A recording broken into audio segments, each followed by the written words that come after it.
Dirty Birds, what's up? And welcome to another edition of Falcons Final Whistle presented by Zaxby's. I'm your host, Will McFadden. I am joined by Amna, Subhan, and Taylor Vismor, and we are here to recap the Falcons' first NFC South loss of the season. They fell to the New Orleans Saints.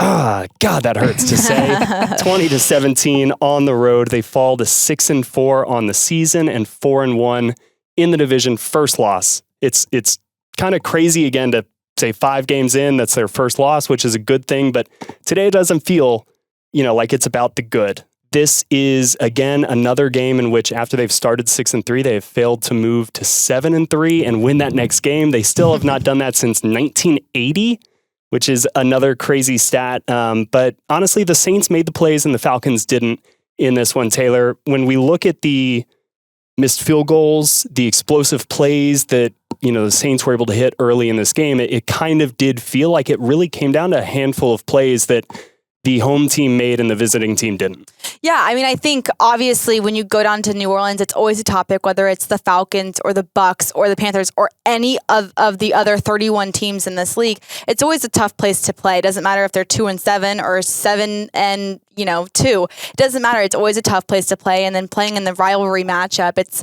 even louder in there. And you've got, this 4-0 kind of over your head. I mean, everyone's thinking that going in, right? Can they be 5-0 or are they going to fall to 4-1? And then, you talk about Koo and the missed field goals. I mean, I think we can kind of dive into that a little bit more and why that seems to be happening as of late. But I think it's not, here's the thing. I'm not going to get on my soapbox too much today, but I think blaming Koo for a loss is, I think it's so wrong to do. You cannot blame one person that touches a ball for the entire game. There's 60 minutes that is played. There are so many people that contribute to the game, and blaming it on one person, I don't think that's right at all. I know that he missed 3, but Kirk Cousins said in his press conference today, when you have to kick field goals, you're going to be losing the game. When you're scoring touchdowns, you're going to be winning the game. So I think that was more so Kirk saying, look, this is more of the offense's fault than it was the special teams' fault and Koo's fault. But yeah, I mean, I think this was such a weird little game. And when you so weird, and like in week 4 was a weird game. Like this, matchup between the Saints this year with the Falcons has just been weird, right? Oh, they absolutely have been. I mean, I feel like everything that could have gone wrong in this game did. At least an interception hasn't been thrown. There's an interception. There's just from all facets. I'll give the credit to the defense and we'll get there. But a lot of weird special team stuff happened. Like a blocked field goal. When does that happen? Not very often. Obviously this was Koo's first game in his career where he missed 3 field goals. That's a marker. And you kind of saw him a little bit I wouldn't say look frazzled, but he's such an even-keeled guy. Marquise Williams, the special teams coordinator, talks about it all the time. Make or miss, he's the same type of guy, same reaction. And we kind of saw him be how did that happen? Yeah, that last kick, he definitely, he had the surrender cobra kind of exasperated. What happened there? Obviously it bounced off the uprights and that's a tough place to be, especially when you kind of get that reaction from somebody who is so even-keeled, whether he makes a 58-yarder to win the game in overtime against New Orleans. I mean, wasn't very even-keeled after that. He had both arms in the air for different reasons, but he is just always so unflappable. And today did feel a little bit but for all factors, a lot of things were going not the Falcons' way. I mean, Kirk Cousins brought it up that second, third down of the game when he just misses Drake, who gets one foot in bounds, but the second foot just is over that sideline boundary. And it feels like that was a little bit indicative of the way the entire game played out. And Taylor, I think you're right about, it shouldn't all come down to Younghoe Koo, because the offense certainly would like to do its job and finish with 7 points. It's just the unfortunate life that a kicker lives where every single time they're up to the plate, it's bases loaded and you either get a hit or you don't. And so everybody looks at that as, runners on base, a scoring opportunity, and did you get those runners in or not? And today was a day where he didn't kind of come through in the clutch like we're so used to seeing Younghoe Koo do. But are you worried about Younghoe Koo at all at this point? Listen, I don't know Koo super, super well, like I know some of these guys on this roster, but what I do know about Koo is that he has a very high ceiling that he consistently likes to hit, that he consistently likes to find. I think what you were saying about, like he's not on the offense and they had some rough goes and they made some mistakes, but when you're a kicker, that's expected of you, right? But like, let me say this. Kirk Cousins, you don't expect him to complete all 26 of his 26 passing attempts, do you?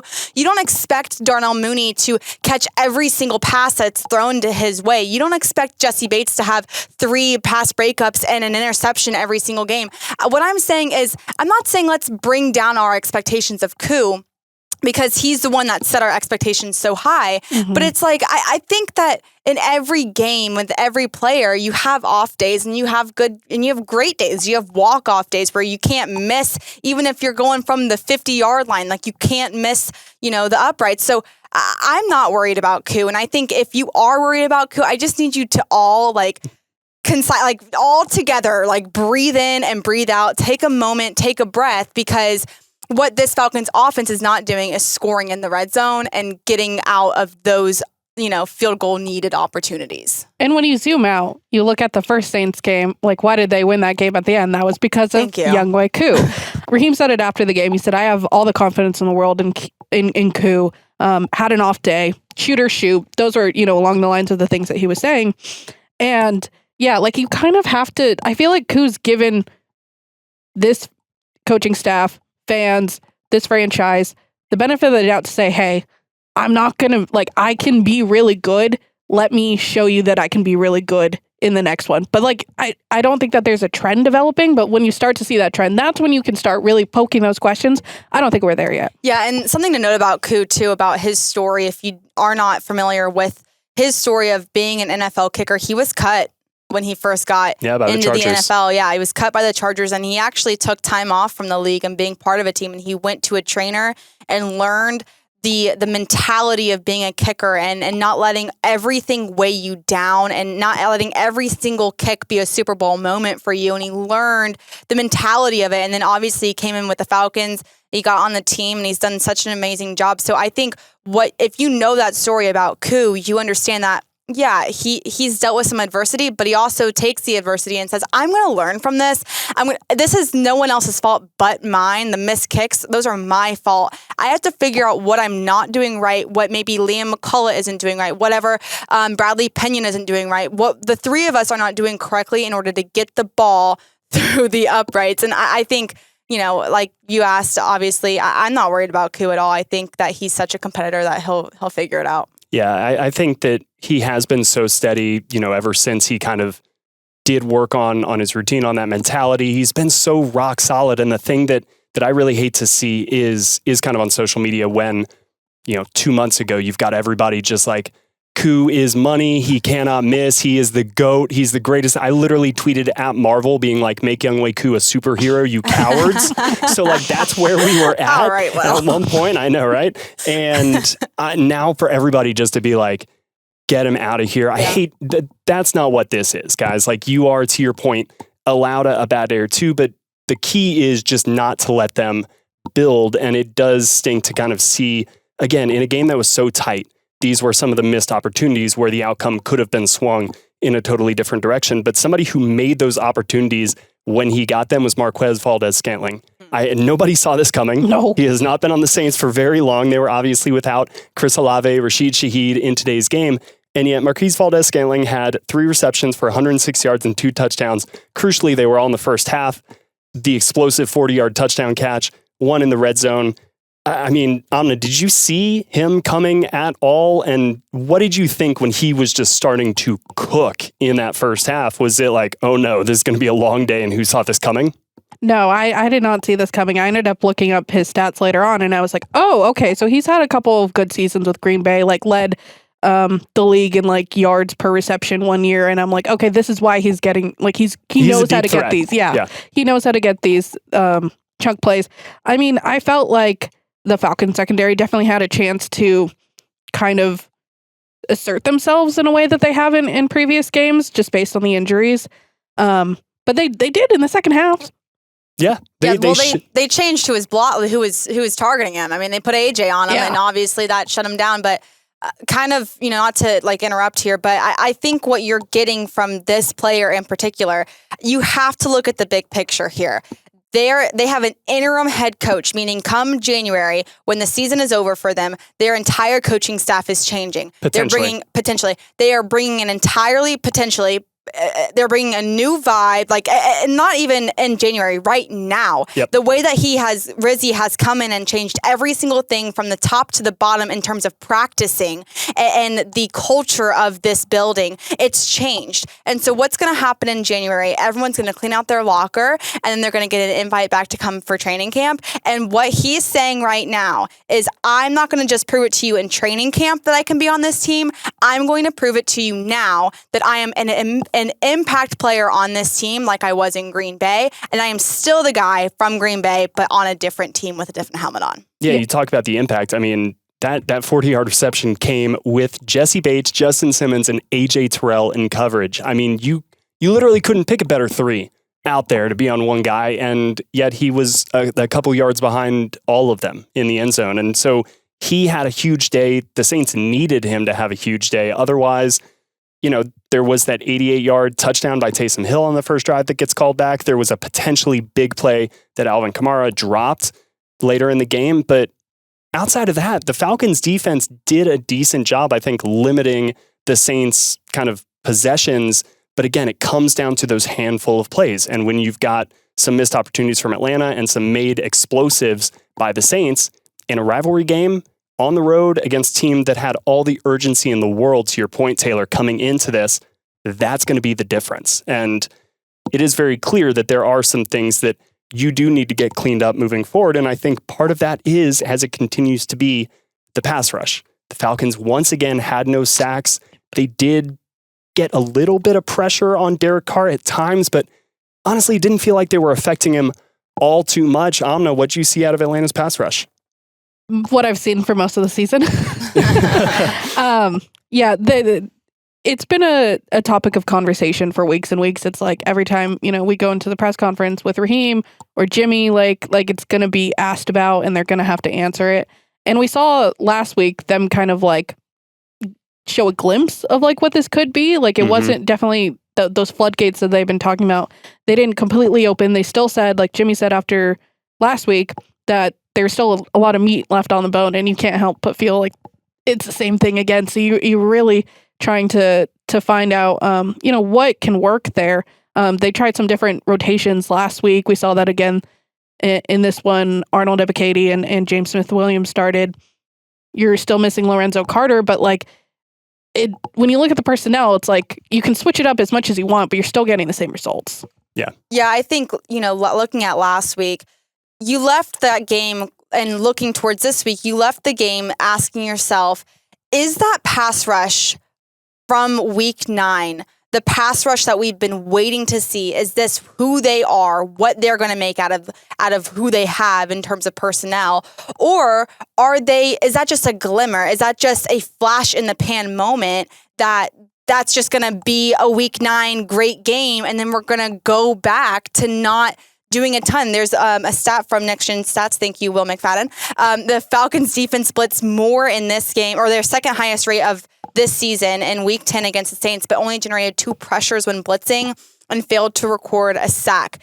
So what you're seeing, it leaves me with the question of, can this Falcons defense get back to where they were in week 9, creating pressures, creating tackles for loss, and ultimately creating and generating sacks, or are they going to be a week 10 team for the rest of the season? Yeah, and I think that, when you see that blitz rate, that is the coaching staff trying to create and generate pressure, right? So I get a lot of questions in the mailbag about, is this scheme just not conducive to pressure? I kind of think it's the opposite.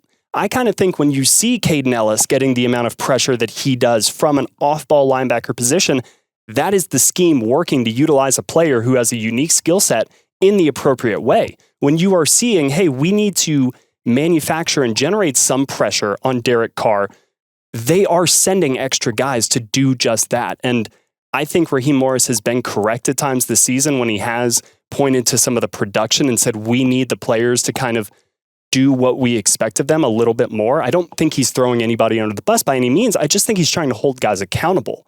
And today kind of feels a little bit more like that, where when you look at New Orleans getting 3 sacks on Kirk Cousins, all 3 of them ended up with no points. One came on that final drive. They had to burn their final timeout. Like that, again, when we come down to just the minuscule differences in this game, a 3 sack to 0 sack advantage, like that could swing it just as much as some of these missed field goals too. And it just continues to kind of be tough. The Falcons also had a 1-0 deficit in the turnover margin. Of course, Tyrann Mathieu stealing the ball there, Taylor, at the kind of the most promising drive that Atlanta had, I think, late in the game. I know, like, Kirk Cousins afterwards said, you had that turnover, you don't even know if you're going to get the ball back. They ultimately did. They couldn't make anything of that last drive. But, when Tyrann Mathieu steps in front of that ball and picks it off, what was kind of the first thing that went through your head? Of course, it's Tyrann Mathieu. I mean, like, I mean, like, look at this the Saints secondary. When you look at who gets the interception and who has consistently gotten those season through season, it's Tyrann Mathieu. And he is a ball hawk. He's like a Jesse Bates in a way, and he is greedy with the ball, and he loves to make the picks like the one that he did today. He likes to run from behind you and almost like shock you out of that catch and pick it off himself. And I think I really thought it was bound to happen at any moment, but I just wish it wasn't then, right? It just felt like the Falcons were really rolling and they finally found their footing towards the end of the game. And then obviously the pick happens and that's kind of the wind out of your sails there. But I really thought going into this game, I thought he's going to have at least 1 pick because that's just who he is and the kind of player that he likes to be. Yeah, he makes some incredible plays throughout his career. Like the Honey Badger, don't care. We've known that forever, right? So that's a throwback. The Honey Badger don't care. And he didn't care about Atlanta's fans' feelings on that one. He made a huge play at the end. But again, like I keep saying it, this game has been defined by the handful of plays that the Saints made that the Falcons didn't. But somebody who was doing their dang near best to make every single play out there was Bijan Robinson. And Amna, he had yet again an incredible game. This was his 5th straight game, over 100 total yards. He finished with 144 yards and 2 touchdowns. He had a 37-yard touchdown catch, a 1-yard touchdown run. What'd you see out of Bijan today?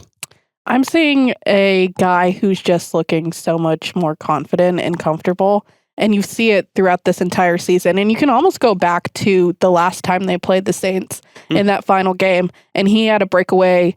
I don't remember if it was a touchdown, but he had a breakaway. And it was just like, oh, this is what he could really explode and do. Yep.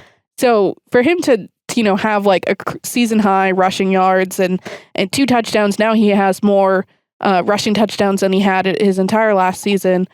He's talked about it, like just the comfortability that he's feeling, like he's really becoming that workhorse as we've talked about, and being a guy that you can rely on.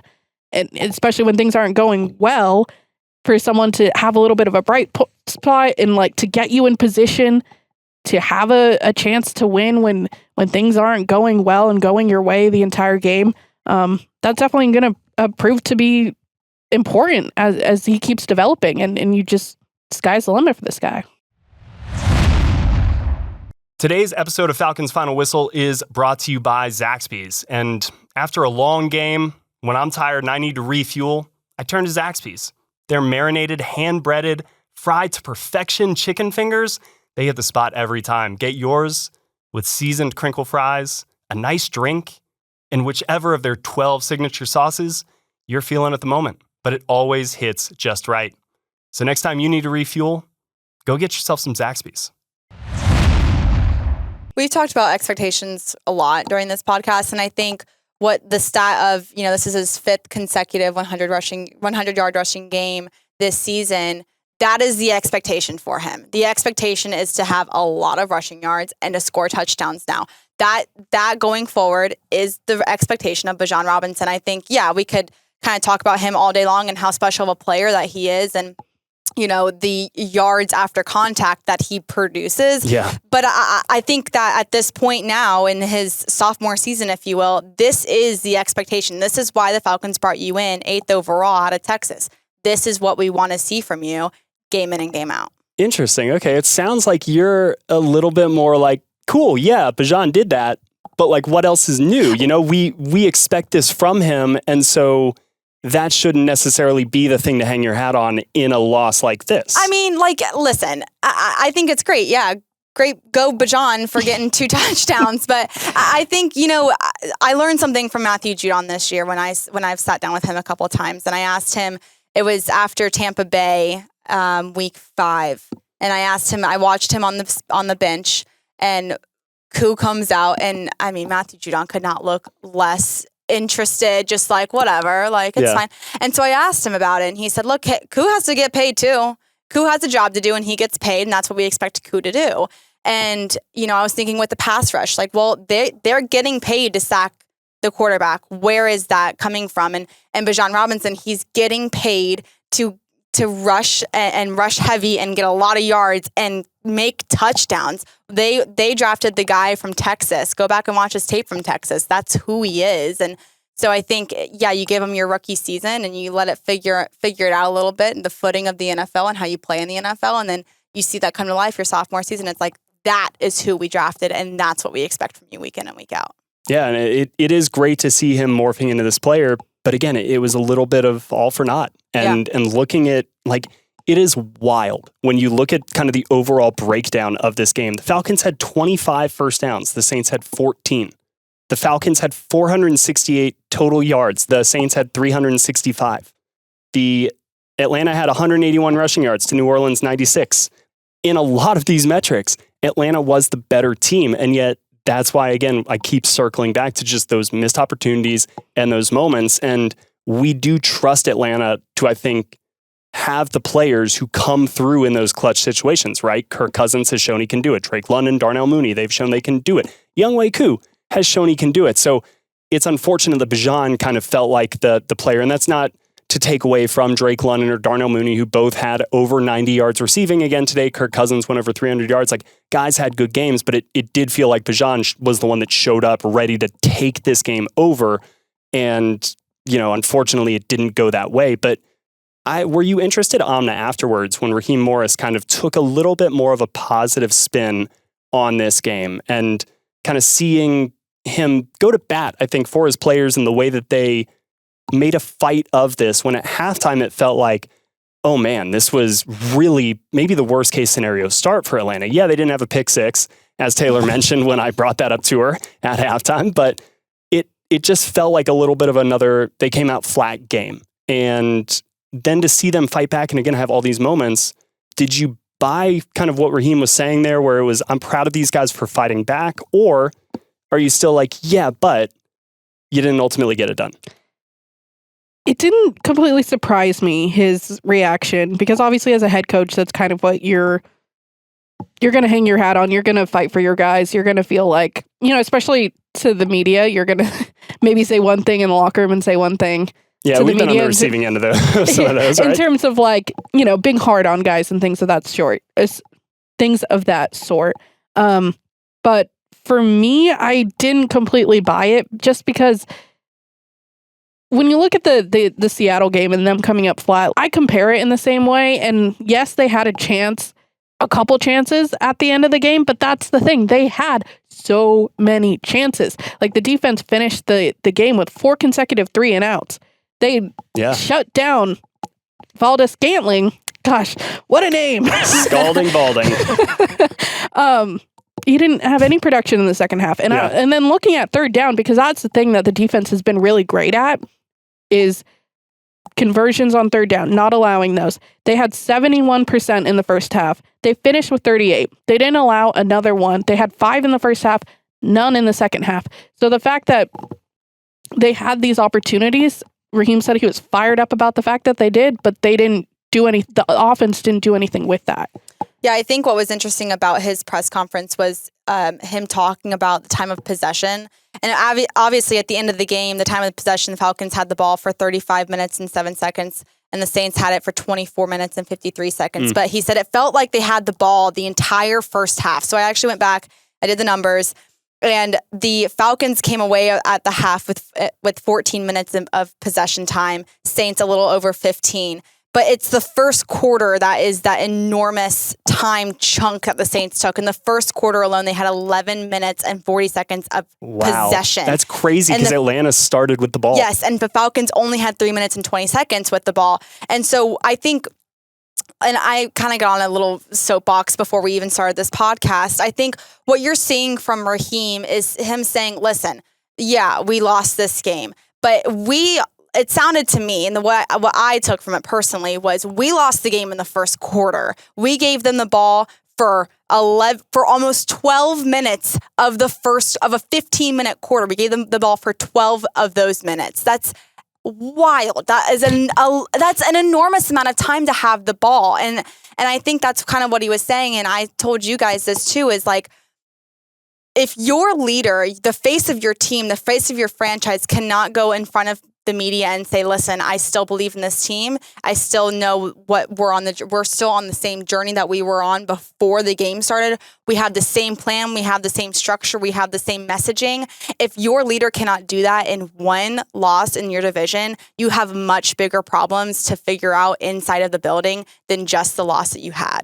I think that's really well said. And I think that as I was thinking about what he said a little bit more in the aftermath of that press conference, it reminded me of what, and I know this particular Sunday may be the wrong day to bring up Kirby Smart, but after Georgia's lost to Alabama, he said, I learned a lot about this team tonight. And even though the outcome was not the way that Georgia wanted, he saw his group fight back from a 28-point deficit and ultimately scratch and claw and take the lead in that game at one point. And I wonder if that's a little bit about what Raheem was getting at. And this wasn't a game where you ultimately ended up losing by double digits to Seattle and you bring in your backups late in the game because it's essentially over and done with. And they were right there at the very end. They had multiple opportunities to walk out of New Orleans with a victory, even though they didn't play nearly their best football. And I kind of do think I land on the side of that is what good football teams do. Now, there's a very fine line between actually getting it done and not, but the fact that the Falcons are at that fine line and learning now to get it done and kind of that's the next step, I do think when we pull back and we take that 30,000-foot view of where the Falcons were this time last year, where they have been and where they are now, like there is real growth. And yeah, I know there's no moral victories, there's no silver linings in the NFL, but I'm not a coach, I'm not a player. I'm allowed to kind of analyze and take that bigger picture view. And I do think that the further we get away from this, it'll be the missed opportunities, but let's expect and hope that they make the most of those opportunities and they learn the lesson from this loss. As Raheem Morris likes to say, you either win or you learn a lesson. Yeah, I 100% agree with you. I think Raheem and coaching staff came away from this learning a lot about this team on all three phases of the ball. And as I was telling you guys before this too, I think the way that he came into that press conference so calm speaks a lot about this team. I think we live in such a world where there is such instant gratification with everything top to bottom from the moment you wake up to the moment you go to bed. Everything is instant gratification. And when I clicked on the press conference and the live chat came up, it was cut this person, fire this person, cut, fire.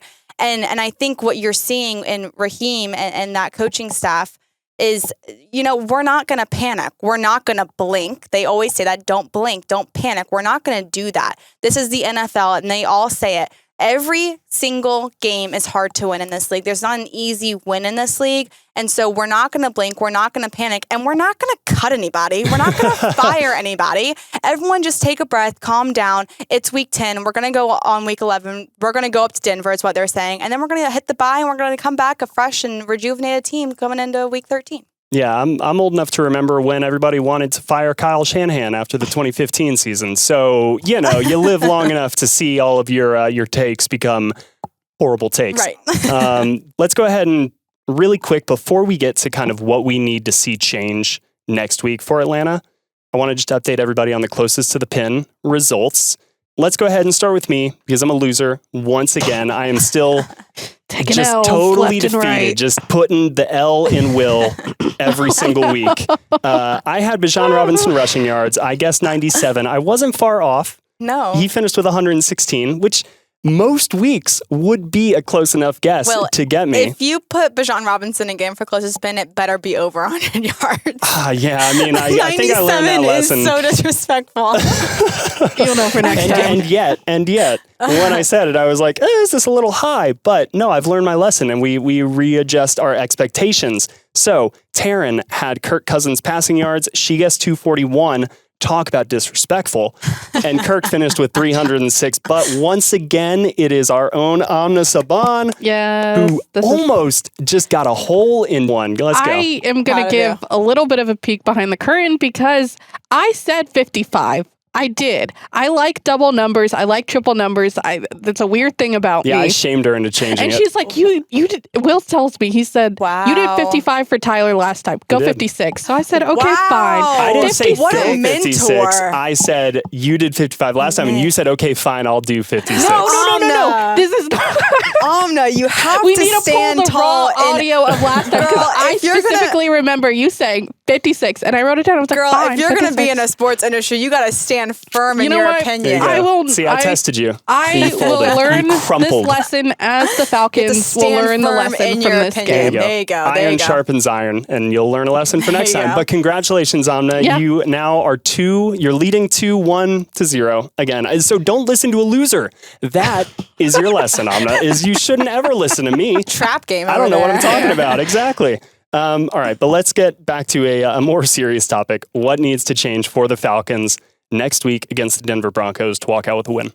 You know, going in, I always, again, let me do a shameless plug here, pregame show on YouTube, every game. Plug away? Home or away. It's great. It's an hour before the game starts with me and Derek Rackley, and I always give my preference of the game, right? Derek gives his 3 keys, and I give my 1 preference. And mine today was I need this team to start winning early. I need them to start with a lot of points, not a lot of points on the board, but with substantial numbers on the board. I need to get this team rolling early. And I think, Raheem has said it.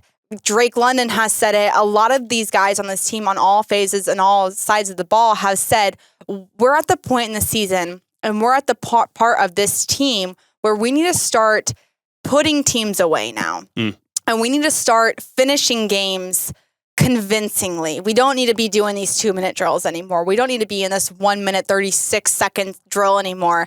We need to put teams away. And I think moving forward, not just in week 11 and not just in week 13, I mean, the rest of the season, this team needs to come out and be explosive, not just that very first drive, but the entire first quarter.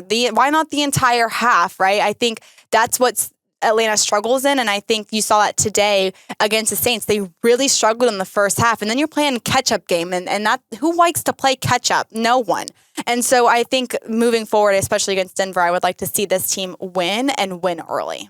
Yeah, I think that's a great point because it's something we saw from the 2016 Falcons, right? Who kind of started the year in a similar spot. They were winning some games big, but then there were also some close losses, things like that. But then you felt them almost take that next step, and they really then started to dictate the terms with which the game was played. They played their style. They imposed their will on the opponents, and when they got leads, they didn't relinquish it.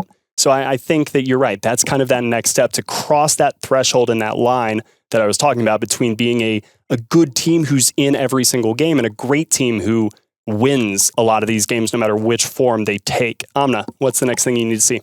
I am going to build off Taylor a little bit because I had written down, just take care of business. That's something they obviously didn't do today, and that was a big thing coming into this one. We talked about it all week. I wrote a story on it. The Saints were on a 7-game losing streak. They had a new head coach. There's all these outside factors, and when asked about it, the players and coaches just said, we can't worry about that. We have to have our energy. We need to take care of business. We need to play our game and not let anything dictate how you play. So when you're going down to Denver and you're in a different altitude, maybe it's a little bit colder than you're used to playing. And, there's all these different factors.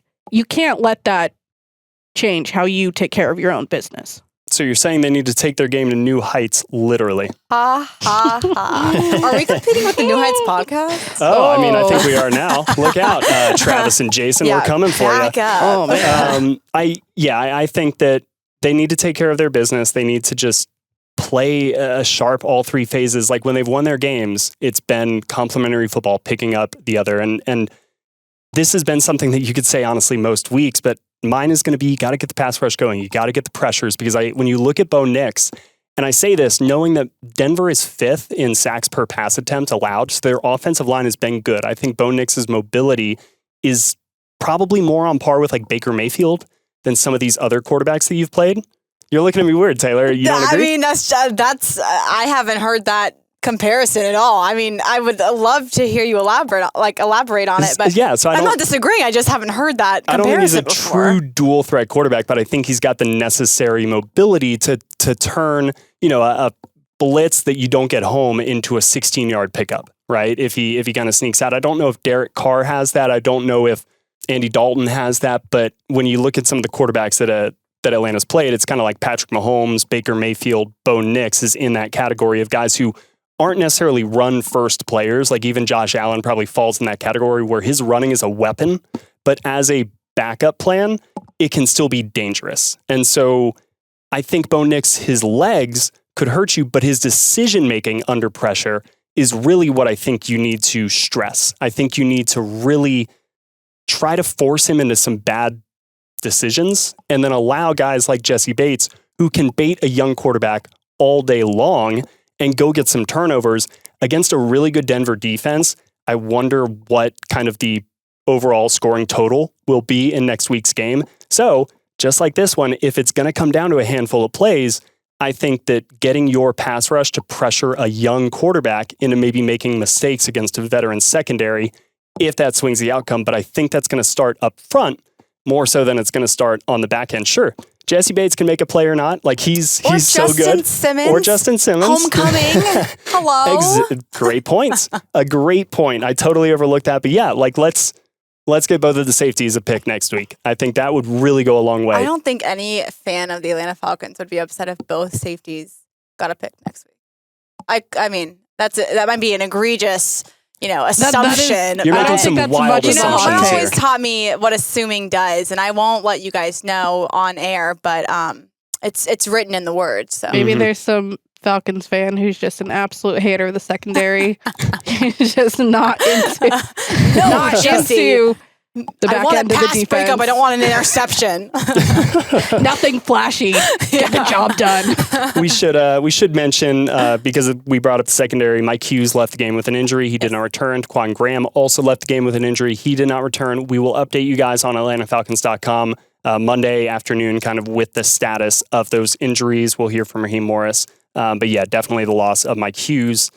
We'll see what is going on there and what his timetable for return could be. But let's go ahead and wrap up today's show. Again, a little bit of a deflating loss, I think, given that this was a chance to get a 3-game win streak going for the second time in a row. But pulling out big picture view, the Falcons are still in a great spot. The Tampa Bay Buccaneers lost on Sunday to the San Francisco 49ers. Crazy that the Panthers and Saints got wins, but if you're going to have two teams in the divisions get a win. Throw them the bone, okay? Throw them the bone. It could be the Panthers. Yeah. So Atlanta is still in good shape in the division, but you got to kind of clean up some of these things and win some of these very close games, which they have done at times this season. So I don't want to overreact to this. I think the fans that are kind of overreacting to this should take a little bit of a bigger picture perspective on it. Take a breath, go for a walk, walk away from red zone. Put Scott tough. Hansen down and take a walk, take a breath.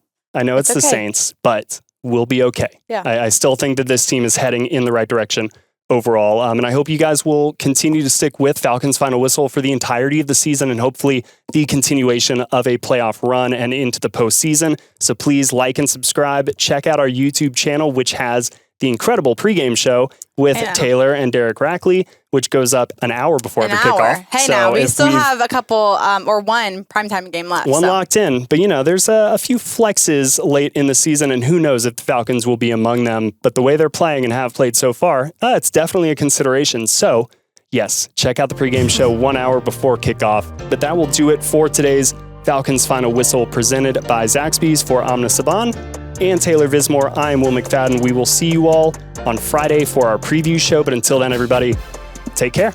Bye.